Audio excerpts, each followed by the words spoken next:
الحمد لله وكفى وسلام على سيد الرسل وخاتم الأنبياء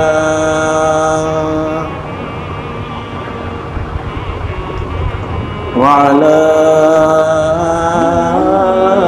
آله وأصحابه الهدى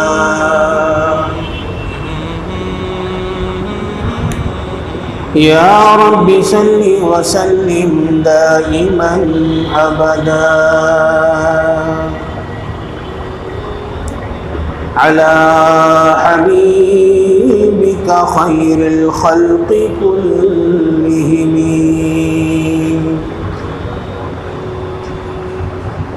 قال الله تبارك وتعالى في القرآن الكريم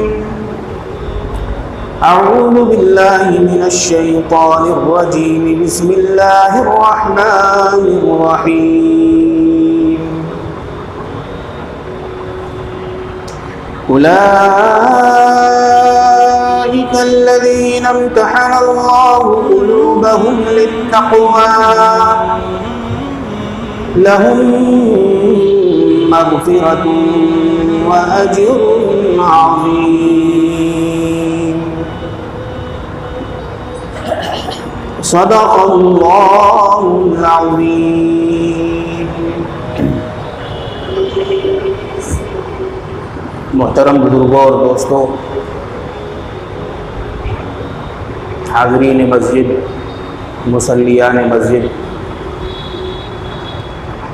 السلام علیکم ورحمۃ اللہ وبرکاتہ۔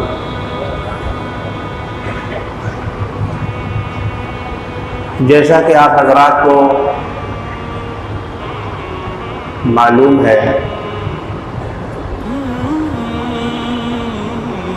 کہ یہ مہینہ جو ہم پر سایہ فگن ہے، محرم الحرام کا مہینہ ہے، حرمت والا، عزت والا، قدر و منزلت والا مہینہ ہے۔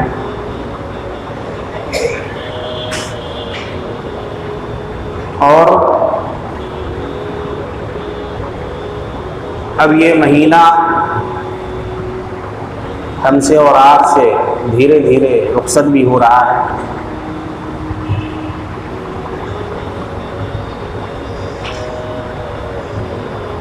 ہم نے اس مہینے میں کیا کھویا کیا پایا، یہ ہمیں اچھی طرح سے معلوم ہے۔ جن لوگوں نے اس مہینے کو عبادات میں گزارا، ریاضات میں گزارا، خدا کی رضا اور اس کی خوشنودی کے لیے گزارا، ان کے نام اعمال میں اللہ تبارک و تعالی نے ان تمام چیزوں کو لکھ دیا ہے، اور وہ اللہ کی کتاب میں محفوظ ہے۔ اور جن لوگوں نے اس مہینے کی ناقدری کی، اس مہینے کو خرافات کا ذریعہ سمجھا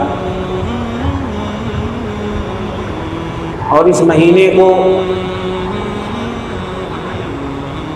منحوس سمجھا، اور جو چیزیں اسلام میں منع ہیں، جن چیزوں کے بارے میں حضرات صحابہ کرام رضوان اللہ تعالی علیہم اجمعین سے کوئی بھی چیز منقول نہیں ہے، ان چیزوں کو دھڑلے سے کرتے رہے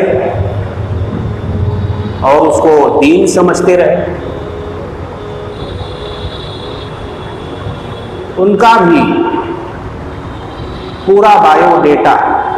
اللہ کی کتاب میں محفوظ ہے۔ میرے محترم بزرگوں اور دوستوں، اللہ تبارک و تعالیٰ نے چونکہ قرآن کریم میں ارشاد فرمایا ہے کہ تم جو کچھ بھی کرو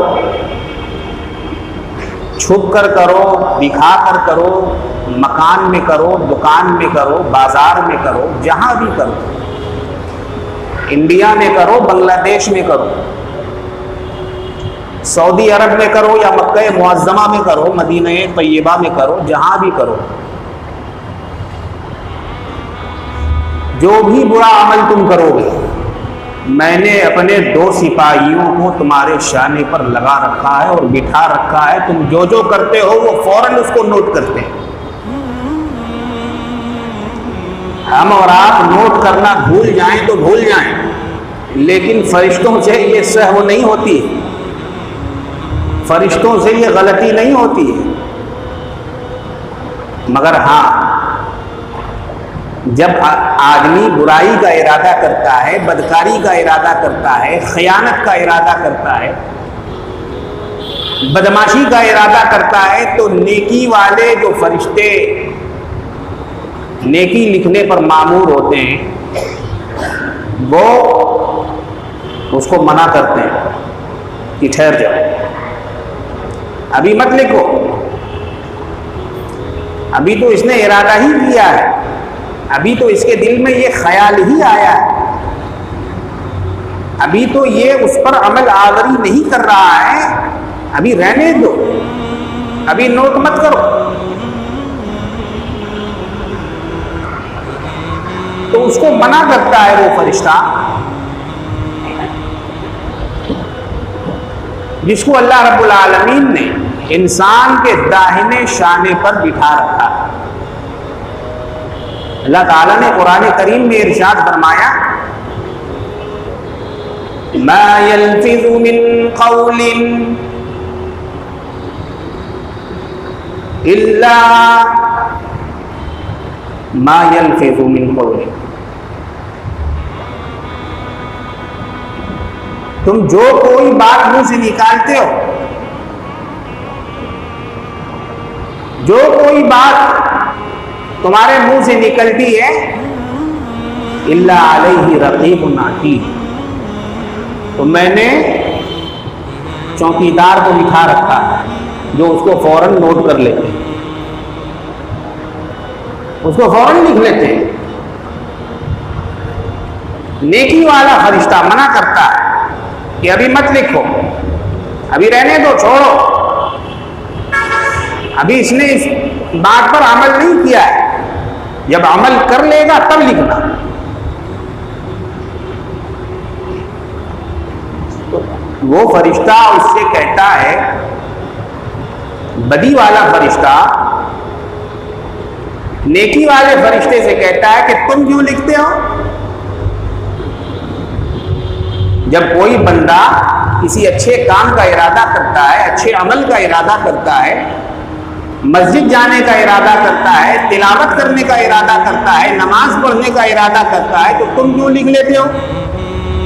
ابھی تو اس نے ارادہ ہی کیا ہے نا، ابھی مسجد تو گیا نہیں، ابھی اس نے نماز کی نیت تو باندھی نہیں، ابھی وہ مصلی پر کھڑا ہوا تو نہیں، تم پہلے کیوں لکھ رہے؟ تم کیوں لکھ رہے ہو پہلے اور مجھے منع کرتے ہو؟ وہ فرشتہ کہتا ہے کہ اللہ تعالیٰ نے یہی حکم دیا ہے، اللہ تعالیٰ نے یہی حکم دیا ہے۔ اللہ کو اپنے بندوں سے اس قدر محبت ہے کہ وہ نہیں چاہتا کہ میرا بندہ جہنم میں جلے اور جہنم والے کاموں میں مبتلا ہو، اس لیے اللہ تعالیٰ ہر حال میں اس کو بچانے کی کوشش کرتے ہیں، ہر حال میں اس کو محفوظ کرنے کی کوشش کرتے ہیں کہ کسی صورت میں یہ بندہ بچ جائے، ہلاکت میں نہ پڑے، تباہی میں نہ پڑے، بربادی میں نہ مبتلا ہو، اس کو اس طرح سے اللہ تعالیٰ بچا لیتے ہیں۔ تو میرے محترم بزرگوں اور دوستوں، محرم الحرام کا یہ مہینہ جو اب ہم سے رخصت ہو رہا ہے، ہم نے اس کی کتنی قدر دانی کی اور کتنی ناقدری کی، یہ سب لکھا جا چکا ہے۔ اس مہینے کے حوالے سے میں جو بات آپ حضرات کے سامنے عرض کرنے والا ہوں اس کو ذرا سننے اور سمجھنے کی ضرورت ہے، کیونکہ یہ ایسا مہینہ ہے کہ اس میں بہت سارے مسلمانوں کا عقیدہ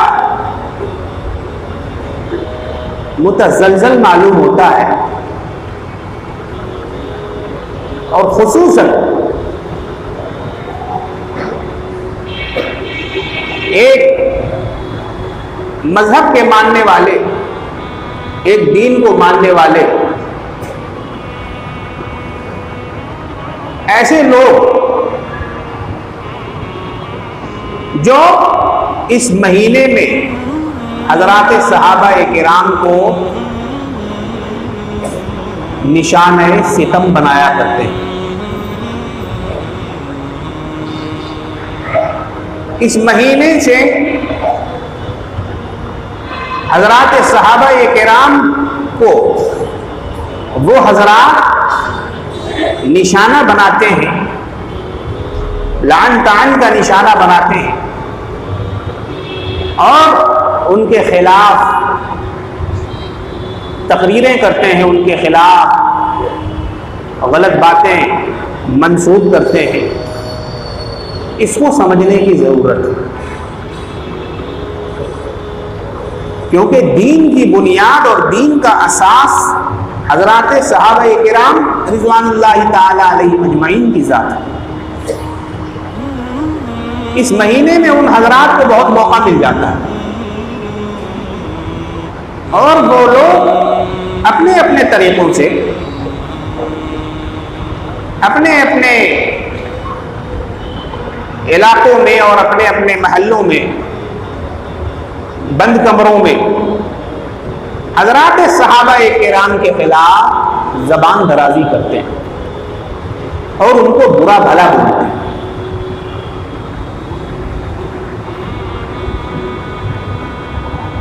مسلمانوں کو چاہیے کہ حضرات صحابہ کرام کی ذات بابرکات کو سمجھیں اور ان کو اسوہ تسلیم کریں، آئیڈیل تسلیم کریں، کیونکہ صحابہ کرام کے ذریعے سے ہی یہ دین ہم تک پہنچا ہے۔ اگر آپ دین سے حضرات صحابہ کرام کو نکال دیں گے تو پھر دین میں کچھ نہیں بچے گا، پھر کچھ نہیں بچے گا۔ صحابہ کے ساتھ دین کا چولی دامن کا ساتھ ہے، چولی دامن کا ساتھ ہے۔ اگر آپ صحابہ کو نکال دیجئے گا دین سے تو دین نہیں بچے گا۔ دین کو سمجھنا ہے اور دین کو صحیح معنوں میں اگر جاننا ہے تو صحابہ کرام کو جاننا ہوگا، صحابہ کرام کو سمجھنا ہوگا۔ اللہ کے پیارے رسول جناب محمد رسول اللہ صلی اللہ تعالی علیہ وسلم نے کیا ارشاد فرمایا؟ حضور نے فرمایا کہ اللہ اللہ فی اصحابی، خبردار، ہوشیار، فی اصحابی، میرے صحابہ کے بارے میں اپنی اس ناپاک زبان کو نہ چلاؤ، اپنی اس ناپاک زبان کو نہ ہلاؤ۔ اللہ اللہ فی اصحابی، میرے صحابہ کو برا بھلا مت کرو، برا بھلا مت کرو، کیونکہ سارے صحابہ ستاروں کے مانند ہیں، سب روشن ستارے، اصحابی کالنجوم فبأیہم اقتدیتم اہتدیتم، میرے صحابہ ستاروں کی طرح سے، تم جن کی بھی اقتداء کرو گے، جن کو بھی فالو کرو گے، جن کے بھی پیچھے چلو گے، اہتدیتم، کامیاب ہو جاؤ۔ یہ گارنٹی کون دے رہا؟ سرکار مدینہ جناب محمد رسول اللہ صلی اللہ تعالی علیہ وسلم۔ تو ہم ایسے حضرات کے بارے میں اگر اپنے ذہنوں کو خراب کریں گے اور اپنے دماغوں کو خراب کریں گے تو پھر بتائیے ہمارے ایمان کا کیا حال ہوگا، ہمارے عقیدے کا کیا حال ہوگا، ہماری ذہنیت کا کیا حال ہوگا، ہمارے دین کا کیا حال ہوگا۔ تو ان اصحاب کے بارے میں صحیح معلومات آج ہم سنی مسلمانوں کو رکھنے کی بے حد ضرورت ہے۔ لا تتخذوهم من بعدی، میرے بعد تم ان کو اپنی زبان کا نشانہ ستم نہ بنانا۔ کون کہہ رہا ہے؟ حضور نبی کریم جناب محمد الرسول اللہ صلی اللہ تعالی علیہ وسلم فرما رہے ہیں، میرے سامنے کوئی میرے صحابی کو کچھ کہے اور مصطفیٰ برداشت کر لے، یہ تو ہو ہی نہیں سکتا، یہ تو ہو ہی نہیں سکتا۔ ہو سکتا ہے کہ میرے بعد کچھ لوگ ایسے پیدا ہوں گے جو میرے صحابہ کو نشانہ ستم بنائیں گے، جو میرے صحابہ پر لعن طعن کریں گے۔ چنانچہ دیکھ لیجئے حضرت امیر معاویہ رضی اللہ تعالیٰ عنہ کاتب وحی رسول ہیں، ان 10 اشخاص میں ان کا شمار ہوتا ہے جنہیں جنت کی سرٹیفکیٹ اور جنت کی سند رسول اللہ نے عطا فرمائی، جنت کا تمغہ جن کے گردن پر ڈالا ہے کملی والے جناب محمد الرسول اللہ صلی اللہ تعالی علیہ وسلم نے۔ آج ان کے بارے میں طرح طرح کے لوگ بدگمانیوں میں مبتلا ہے، بدگمانیوں میں مبتلا ہے۔ کون امیر معاویہ؟ کاتب وحی رسول، آسمان سے اللہ تبارک و تعالی قرآن نازل فرماتے تھے، سرکار دو عالم جناب محمد الرسول اللہ صلی اللہ تعالی علیہ وسلم امیر معاویہ رضی اللہ عنہ کو بلا کر لکھوایا کرتے تھے، ان کو بلا کر لکھواتے تھے، جیسا کہ حضرت ابو بکر لکھا کرتے تھے، حضرت عمر لکھا کرتے تھے، فاروق اعظم رضی اللہ تعالی عنہ، حضرت عثمان غنی رضی اللہ تعالی عنہ، حضرت علی مرتضی رضی اللہ تعالی عنہ، جیسا کہ یہ حضرات لکھا کرتے تھے ویسے ہی حضرت امیر معاویہ رضی اللہ تعالی عنہ بھی لکھا کرتے تھے۔ آج ان کے بارے میں بہت غلط سلط لوگوں کے ذہنوں میں اور دماغوں میں عقیدے بھر دیے گئے، ان کا دفاع کون کرے گا؟ ان کا دفاع کون کرے گا؟ ان کے بارے میں کون بتائے گا؟ ان کی ذات سے واقف کون کرائے گا کہ یہ کون تھے اور ان کا کیا رول رہا ہے؟ انہوں نے رسول کریم جناب محمد الرسول اللہ صلی اللہ تعالی علیہ وسلم کی صحبت میں کیسے زندگی گزاری ہے؟ حضرت علی رضی اللہ تعالیٰ عنہ سے جو حضرت امیر معاویہ رضی اللہ تعالیٰ عنہ کے معاملات ہوئے، اسے مشاجرہ صحابہ کہا جاتا ہے۔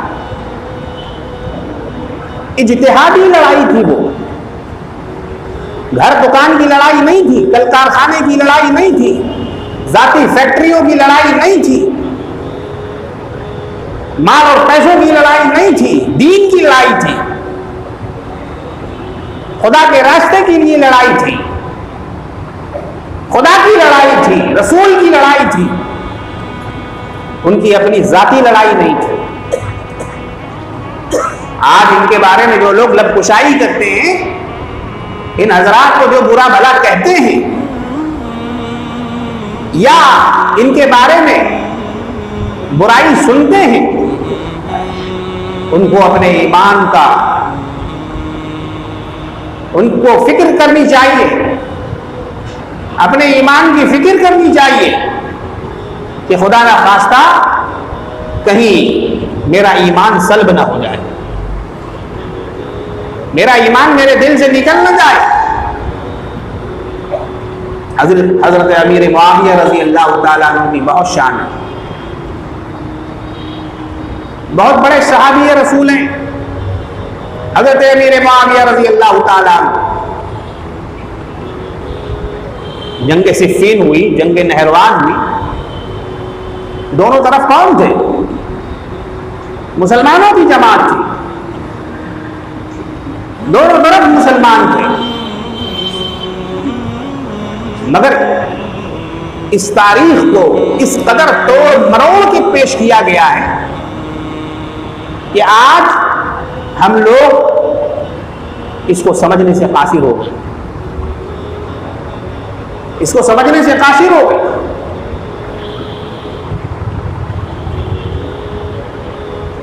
حضرت ابو طلحہ رضی اللہ تعالیٰ عنہ کے بارے میں آتا ہے، وہ ان دونوں بزرگوں کے پاس جایا آیا کرتے تھے۔ جب جنگ صفین ہو رہی تھی تو حضرت علی رضی اللہ تعالیٰ عنہ کے خیمے میں جا کر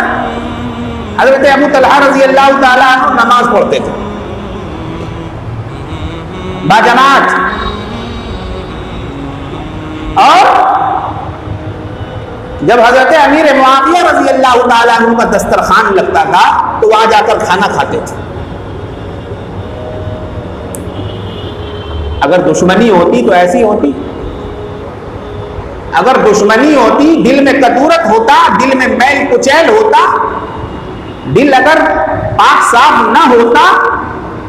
تو یہ عمل ہو سکتا تھا، یہ عمل ہو سکتا تھا۔ آج تو ہمارا یہ حال ہے کہ جس سے بھی ذرا سا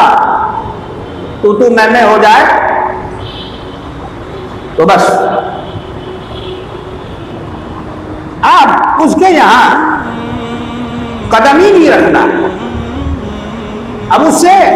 بات ہی نہیں کرنا، ایک دم سب ختم، بولے ختم، بولے ایک دم ختم، کوئی معاملہ نہیں ہوگا، اب کوئی معاملہ نہیں ہوگا، کوئی بات چیت نہیں ہوگی، کوئی تعلقات نہیں رکھیں گے۔ یہ کیا ہے؟ یہ اپنے نفس کو خوش کرنے کی بات ہے، یہ اللہ کو خوش کرنے کی بات نہیں ہے، یہ اپنے نفس کو خوش کرنے کی بات ہے۔ خدا کو ہر حال میں خوش کرنا ہوگا، رسول کو ہر حال میں خوش کرنا ہوگا، دین میں چل کر اللہ اور اس کے رسول کی خوشنودی حاصل کرنی ہوگی، اسی کو مسلمان کہا جاتا ہے۔ دیکھیے حضرت ابو طلحہ رضی اللہ تعالیٰ عنہ نماز پڑھ رہے ہیں حضرت علی رضی اللہ تعالیٰ عنہ کے ساتھ، اور کھانا کھا رہے ہیں حضرت امیر معاویہ رضی اللہ عنہ کے دسترخوان پر۔ کسی نے ان کو ٹوکا کہ بھائی ابو طلحہ یہ کیا کرتے ہو؟ نماز تو حضرت علی کے پیچھے پڑھتے ہو اور کھانا وہاں جا کر کھاتے ہو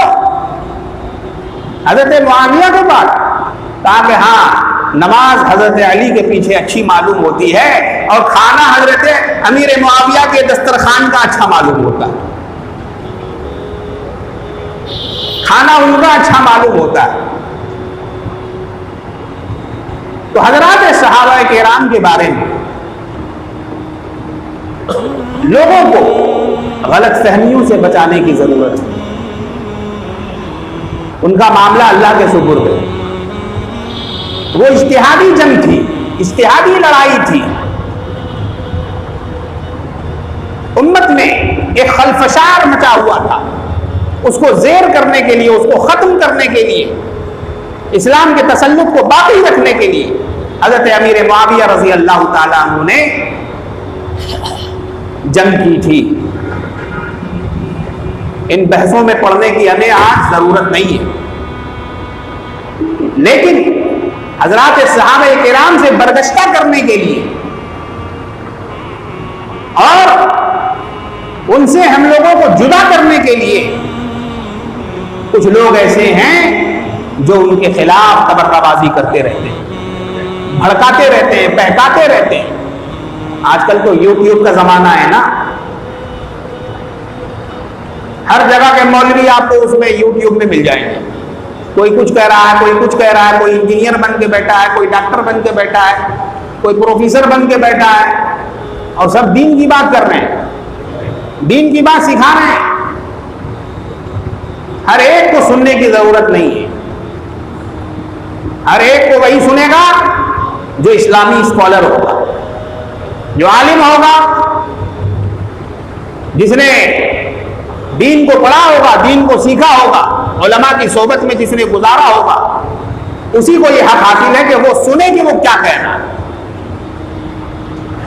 وہ سنے کہ صحابہ کے بارے میں اس کا کیا عقیدہ ہے، حضور کے بارے میں اس کا کیا عقیدہ ہے، رسول کے بارے میں اس کا کیا عقیدہ ہے، تابعی اور تبع تابعی کے بارے میں اس کا کیا عقیدہ ہے، وہ سن کر معلوم کر سکتا ہے، اور پھر اپنے لوگوں کو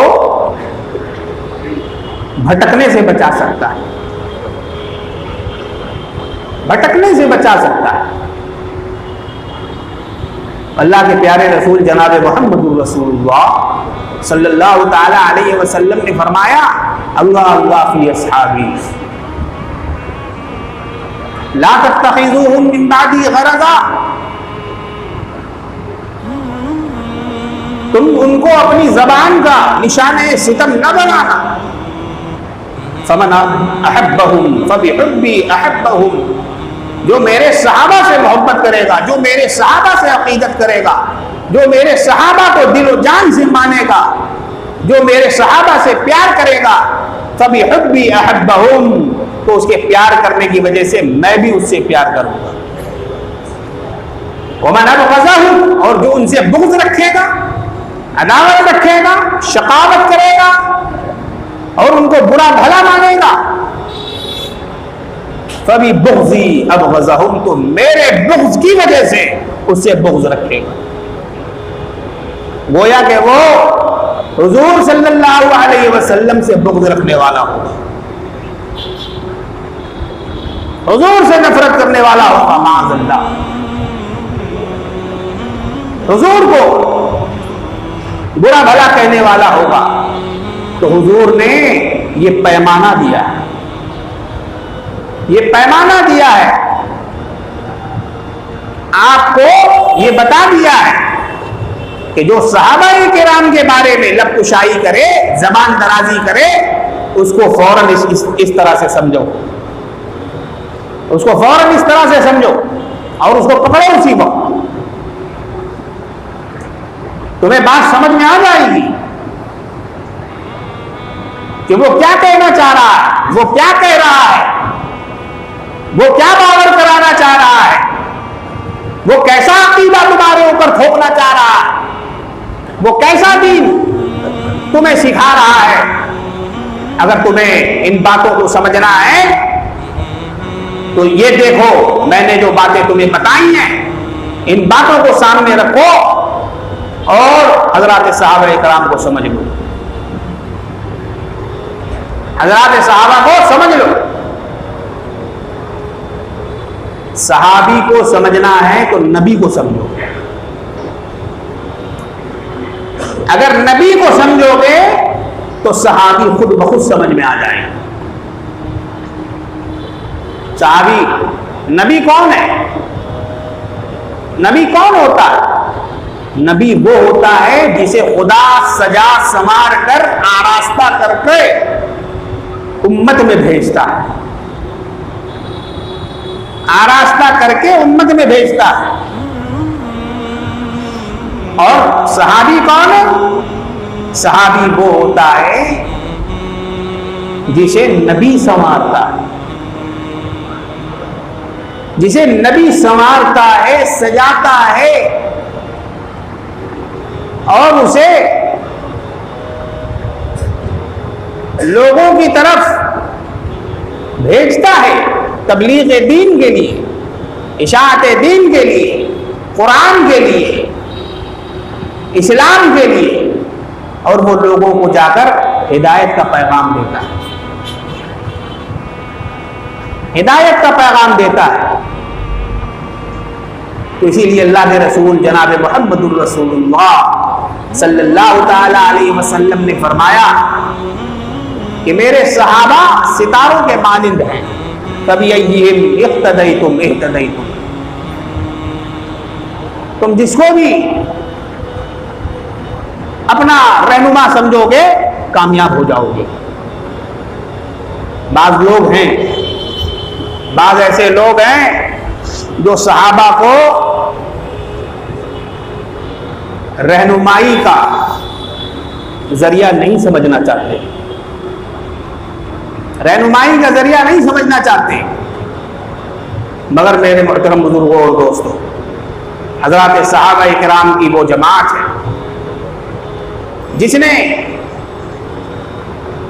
حضور نبی کریم جناب محمد الرسول اللہ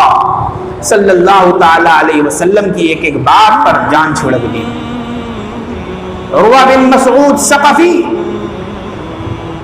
جو اس وقت تک مسلمان نہیں ہوئے تھے،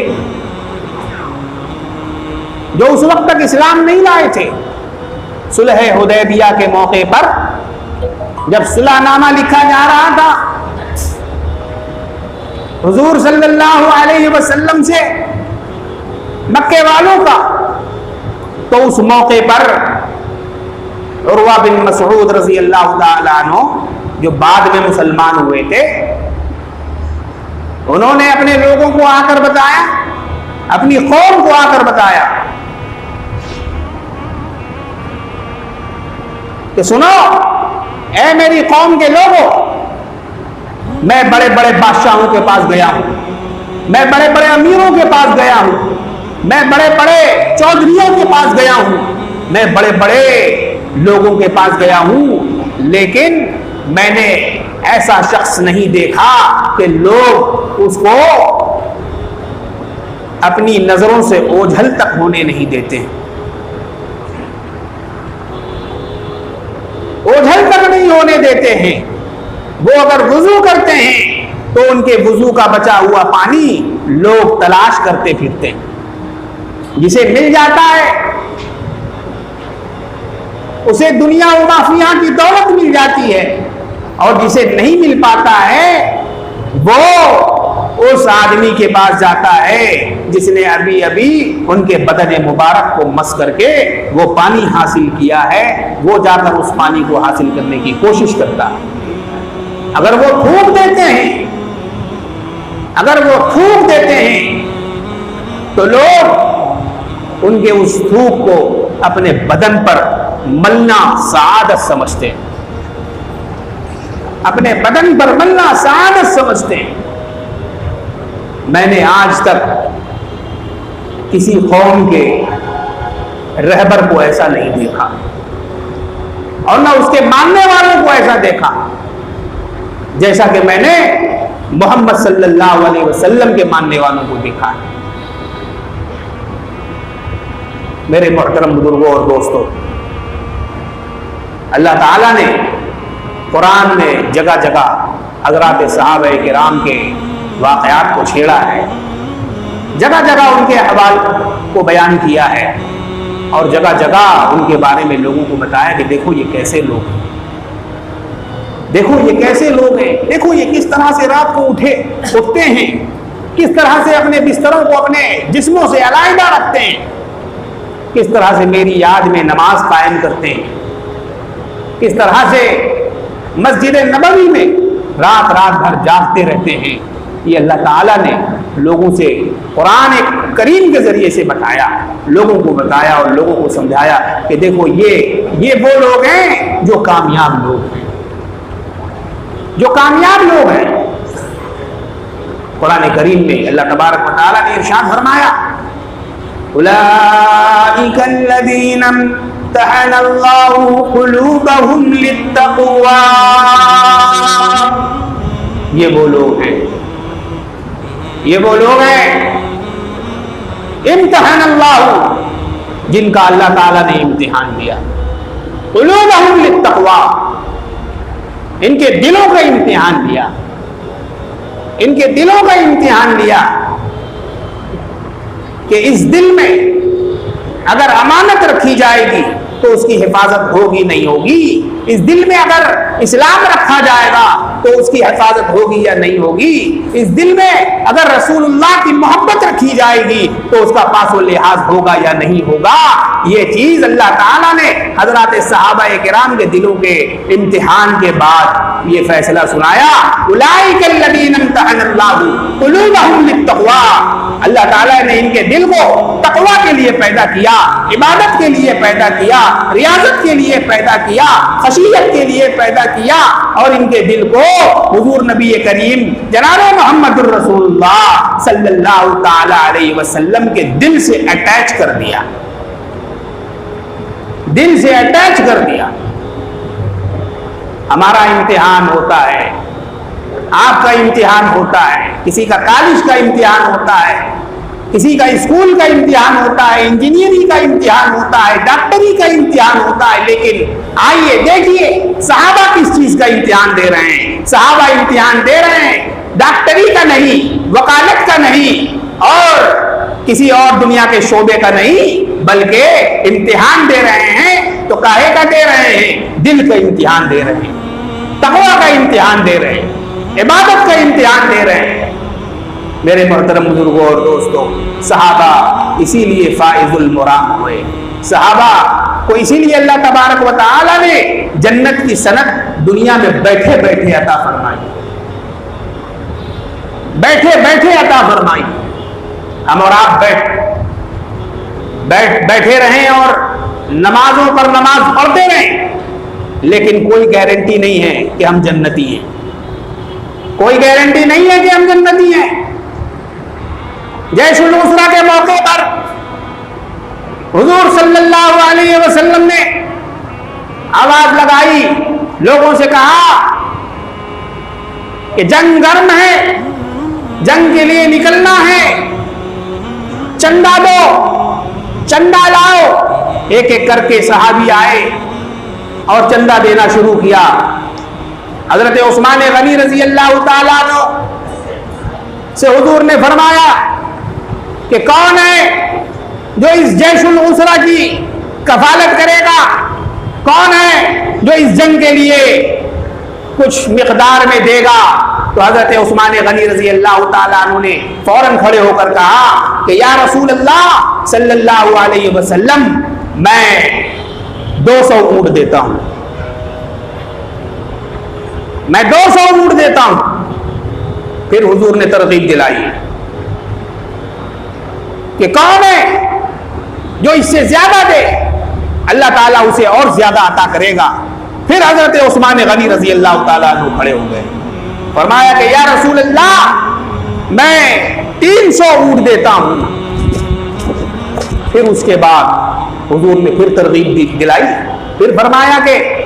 کون ہے جو اس سے زیادہ دے، کون زیادہ دینے والا ہے اس جیش العسرہ کے لیے،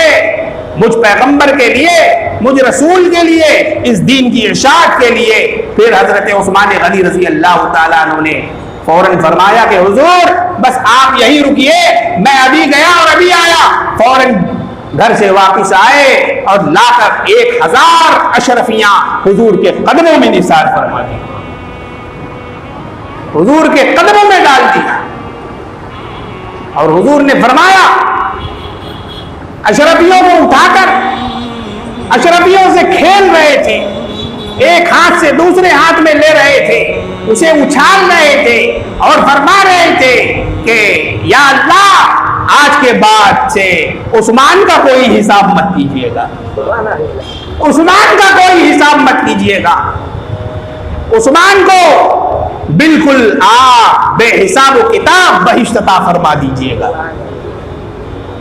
ما ذر عثمان ما عمل بعد هذا اليوم، ما ذر عثمان ما عمل بعد هذا اليوم۔ اللہ کے پیارے رسول جناب محمد الرسول اللہ صلی اللہ تعالی علیہ وسلم اس طرح سے فرما رہے ہیں اپنے صحابی کے بارے میں، اپنے دلارے کے بارے میں، اپنے پیارے کے بارے میں کہ آج کے بعد اے اللہ میرے عثمان کو کوئی ضرر نہ پہنچانا۔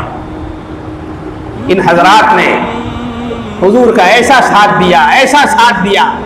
کہ تاریخ کی جو بھی کتاب آپ اٹھا کر دیکھ لیے اور جو بھی کتابوں کا آپ مطالعہ کر لیجئے، ایسے صحابی جس طرح کے صحابی حضور کو اللہ تبارک و تعالیٰ نے عطا فرمائے، دنیا میں کوئی کسی اور کا ساتھی اس طرح کا کبھی پیدا ہی نہیں ہوا اور نہ کبھی پیدا ہو سکتا۔ میرے محترم بزرگوں اور دوستوں، اللہ تبارک و تعالی ہمیں اور آپ کو حضرات صحابہ کرام سے عقیدت و محبت کرنے کی توفیق عطا فرمائے،